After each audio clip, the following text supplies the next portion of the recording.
but he was subjected to inhumane treatment with a sadist, inexplicable motive in no connection to aid the investigation.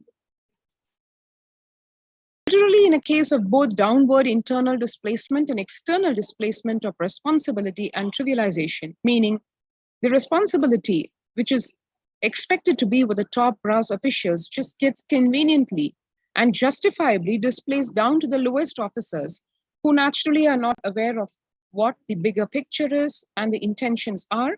But in case of the blame is conveniently put on the lowest brass. So that is in downward internal displacement and external displacement of responsibility and trivialization.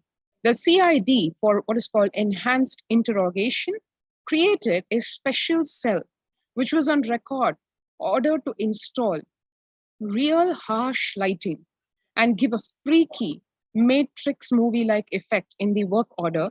We have a snapshot of this. Here you can see the work order signed by the administrative officer of the Director General of Police of the CID, saying, you have a detailed description of how the interrogation room should be, have your hot set, how the hot set should be, and remember that most interrogation rooms are small and maybe a table. Make the lighting real harsh and make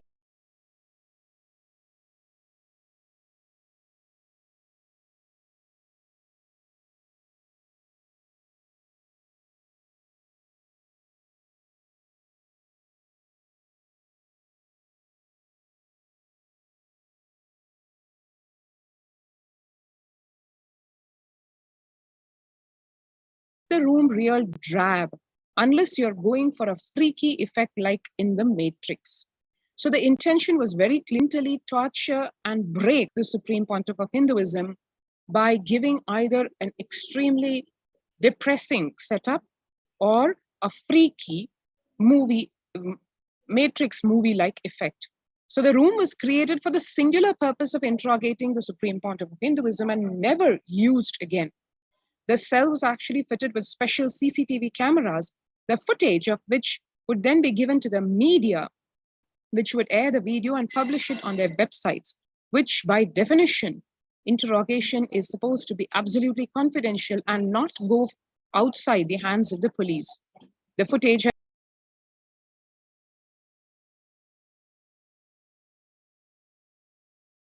no audio because CCTV cameras record only video.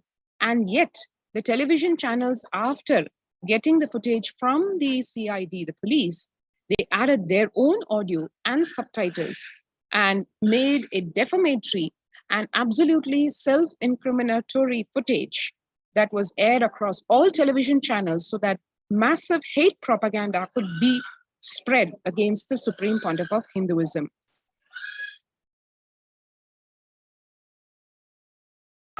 Without any remorse, the channels maintain their stand and to date continue to host their video on their websites. Even several courts' orders have not stopped the media houses from aiding unfair trials against the Supreme Pontiff of Hinduism. The police claimed in the court that the footage was obtained by the media by theft in the police office. Police never even pursued any criminal proceedings against any media house. Instead, the police tortured their technician who installed the CCTV cameras as per the work order issued by them and forced to give a false confession that he stole the CCTV footage and gave it to media illegally. The person actually proved his innocence in the court only in the end of